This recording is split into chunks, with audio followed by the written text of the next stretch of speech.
Hey everybody, what is going on today? Welcome to the channel. Today I'm going to show you guys a bunch of base running tips to make yourself a much better base stealer here in MLB The Show 23, all right? But first, I want you guys to do me a favor. Make sure to smash that like button for me. Subscribe to the channel, man. Subscribe. We are less than 200 subscribers away from 17,000 here on the channel, so I appreciate it. You guys have been incredible throughout the year. Make sure also that you've got those notifications on so you always know when we're live here for live streams at 10 a.m. Central most days right here on YouTube. All right, as well as having shorts and videos uploaded to the channel, okay? Let's go ahead and pop right here into the video right quick, man. Show you guys the best way to get these bases stolen a little bit easier and score some more runs for yourself. But first, a quick word from our sponsor. Hey, everybody. I want you to join me in welcoming our newest partner here on the channel in Neuro Energy. Neuro Energy is a type of gum and mint that is offered here to help you curb those energy cravings that you might need throughout the day. If you're tired of coffee and energy drinks that give you the jitters or give you those crashes or a lot of unnecessary pee breaks throughout the day,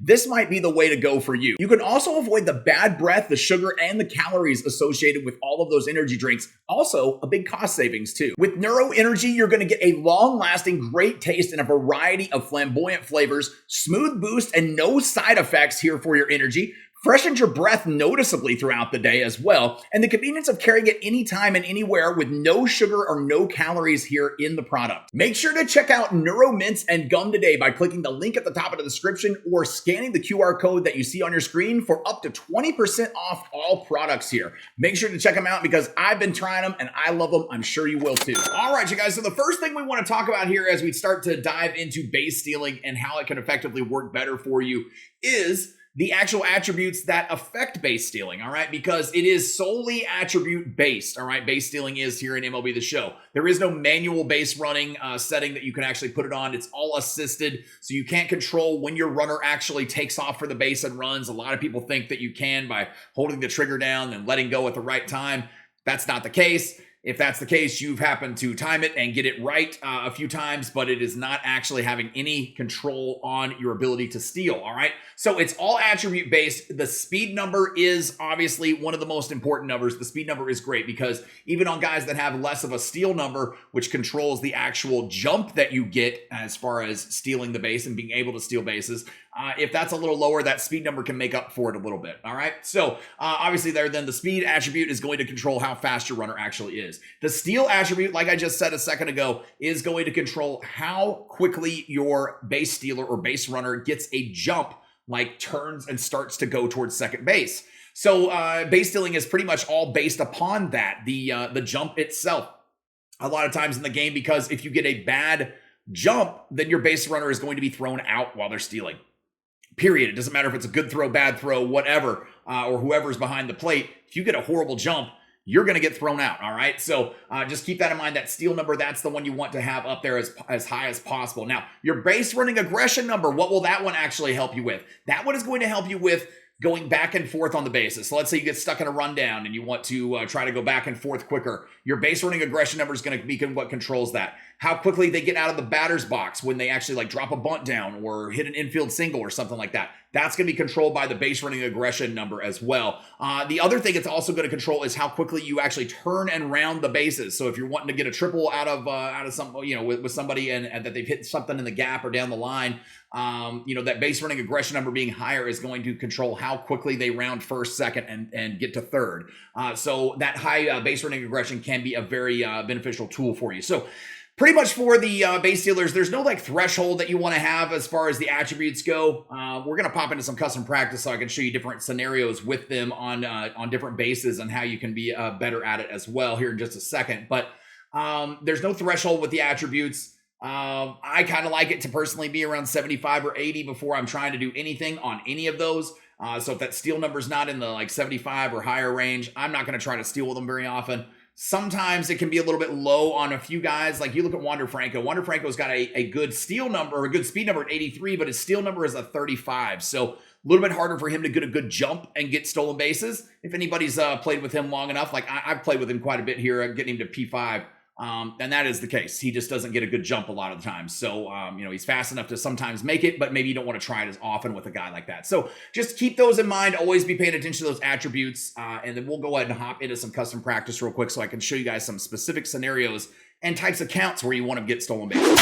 All right, you guys, so here we are in a little bit of custom practice, and we're going to work on right quick here at the runner on first, all right, when the runner is on first. Now, we're not going to go over, and I'll tell you guys about specific counts when it's best to steal on, but we're not going to go and reset it for every single one of those. I started to do that, and I was like, man, this is a lot to do. So we're just going to, you guys can kind of pay attention to it, and just as we talk about it, we'll replay these at-bats over and over again. So at first base, what you want to do, I would recommend, obviously, never take the lead off. You never need to take the lead off ever in this game. It's completely pointless. At first base, it's just going to get you picked off. At second base, it's definitely going to get you picked off because there is the glitch in this game where if the shortstop is holding you on and you take a lead off of second, it's a guaranteed out 100% of the time. It doesn't matter who's playing shortstop as long as they're holding them on and you take that lead off. If you guys have been picked off in a game because this has happened to you, that's why. It's an actual glitch. You will literally be picked off 100% of the time. So that's why people are always moving their shortstops in to hold people on. So never take a lead off in this game unless you're not being held on the base, all right? Say you're not being held on first or you're not being held on second with 2 outs.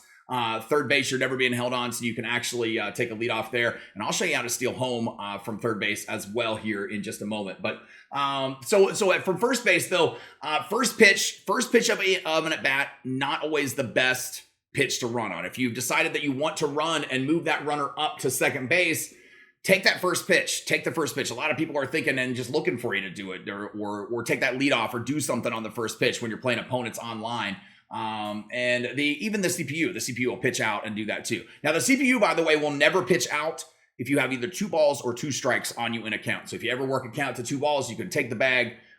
They won't pitch out. They might throw over to first to try to pick you off, but they will never ever pitch out again with already 2 balls or 2 strikes in the count. So just keep that in mind as a way to get some stolen bases when you're playing offline. Online, you don't have any control of it, right? So the guy can pick you off or pitch out at any given time. So you're trying to find the best counts, but 2 ball counts, even 2 strike counts every once in a while. Sometimes I'll like to do it in if I feel like I'm going to hit into a double play or something like that, because I want to try to avoid hitting into that double play. So if I'm going to hit it on the ground, make contact with it, at least if I've sent the runner, maybe I'm not going to end up in that scenario. So that's a time where you could possibly do it sometimes. Maybe not recommended until you get a little more comfortable though, as well. But those 2 ball counts and then 1-and-1 counts. 1-and-1 counts are perfect to go in.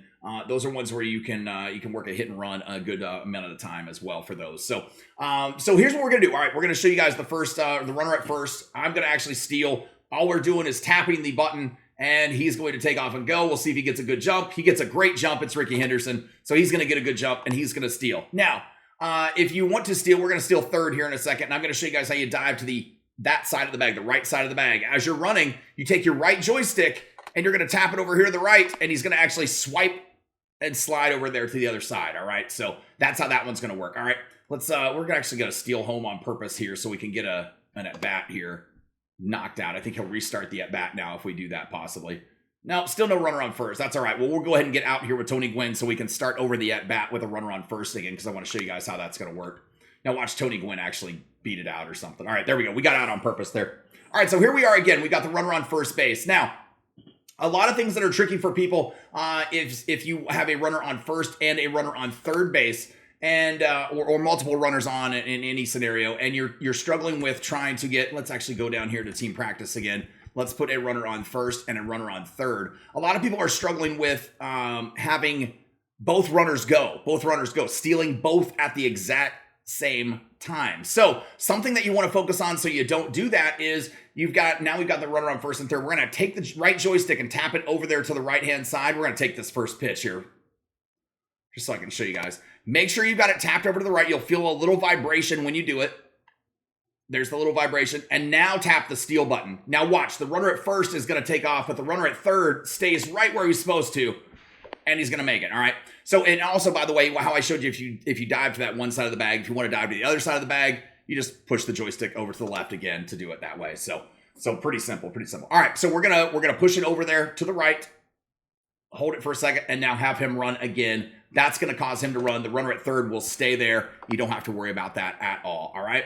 Now let's see. We'll hit here with Tony Gwynn so we can start the AB over one more time. Show you guys one more time how this is going to work. Everybody can score. That was a nice little base hit right there through, showing a perfect example of why you want to get 2 runners in scoring position right there. So we're going to hold it over to the right. We're going to tap the steal button again. He tried to pick me off. That's going to happen. No big deal. Even in practice, I guess that's going to happen. All right, we're going to hold over to the right. We felt the vibration again. So now you're going to tap the steal button. And there he goes, even though you can't see it because the window didn't pop back up again. So that's how you're going to do that. All right, now, here's the tricky thing, all right? And I'll show you guys this. Sometimes you want to do double steals with guys. You got first and second, a couple of speedy guys. A lot of times, maybe they'll throw it to second to try to get the lesser fast guy because stealing third is not always the best move to do.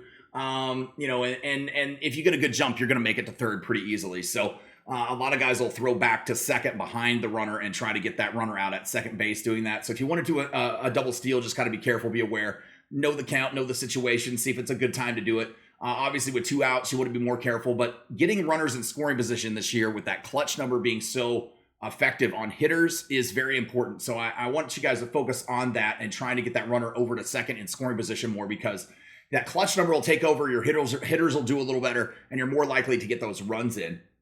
Now, stealing home is the crazy one. I know a lot of you have seen me do it here on the channel over the last couple of years. And we stole, I probably stole 200 or 300 bases in 21 online. It was absolutely insane. Last year we didn't play online. Now we're back online and we're doing it again. So it does work. Here's what's going to happen, all right? You're going to take, and the CPU is not going to play along with this, so it's not going to show you guys exactly how it works. But I have a little short we posted here on the channel that shows you exactly, because right before I did it, I said, watch this, guys, I'm going to steal home. And then we did that and then hit a home run on the next pitch. What you're going to do, though, is you're going to take your runner at third base. And you're just going to literally start taking the left bumper, which is the leadoff button, all right? And you're going to start tapping it. Just start tapping it. And try to hold maybe your R2 down. See, watch, we'll start doing it here. You can actually see the runner at third up there. Now, as I take the second step, he's going to hesitate. The CPU, like I said, the CPU is not going to play along with this and make this easy for us. Let me go ahead and get out here with Tony Gwynn again. So you're going to start tapping that left bumper, though, so that your runner just keeps taking the lead, all right? Now, when you're playing online, when you're playing offline, they're going to automatically, after you take 2 steps, throw it over to the bag. When you're playing online, the guy's probably not paying attention to that runner on third base. So that's probably what's going on, all right? So as you do that, if you want him to not be able to throw over immediately, hold the R2 down for a split second. Continue to take your steps off of first, off of third. And as you do, as you start to walk down the line, what they'll do sometimes is they'll try to pick you off and throw it to third base. The moment they go for the pickoff, just run, like hit the bumper again to take off running, or the trigger to take off running.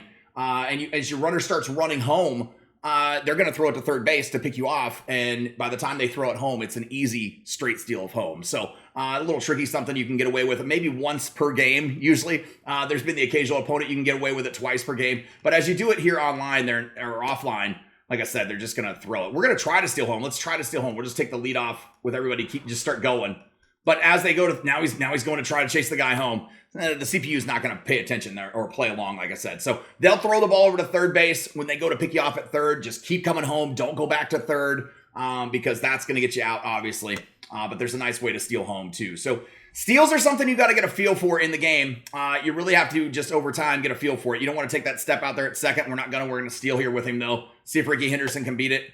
Slide to that outside part of the bag right there, dive to it because I took the right joystick and held it over. So those are just some general tips, though, that'll help you guys out along the way and help you get more base steals or stolen bases here in MLB The Show. The more runners you can get in scoring position, the better off you're going to be as far as scoring runs and winning more ball games. So that's what we all want to do. So if you guys kind of follow along and do some of this, it should help you out, get a little bit along the way. If you have any questions or anything like that, or need any more help or anything specific about stealing bases, it's kind of a hard video to make because stealing bases is something you just kind of get a feel for, and you kind of recognize what your opponent's doing as you're playing them. And so I wanted to spend some more time with this one and take some time to make it a little bit better. That's why we didn't get it out a couple days ago. I hope this helps you guys out. I really hope it does. If you need any more help, like I said, ask questions. I'm willing to help you guys in the comments and all as well. So, but I hope you guys enjoyed the video. Do me a favor, as always, make sure to smash that like button for me. Subscribe to the channel, man. Subscribe. You guys make sure you got those notifications on and join me for the live stream here at 10 a.m. Central. If you got any questions there, you can ask them in the chat as well. I try to read all of them. So we'll catch you guys on the next one. Thanks. Peace.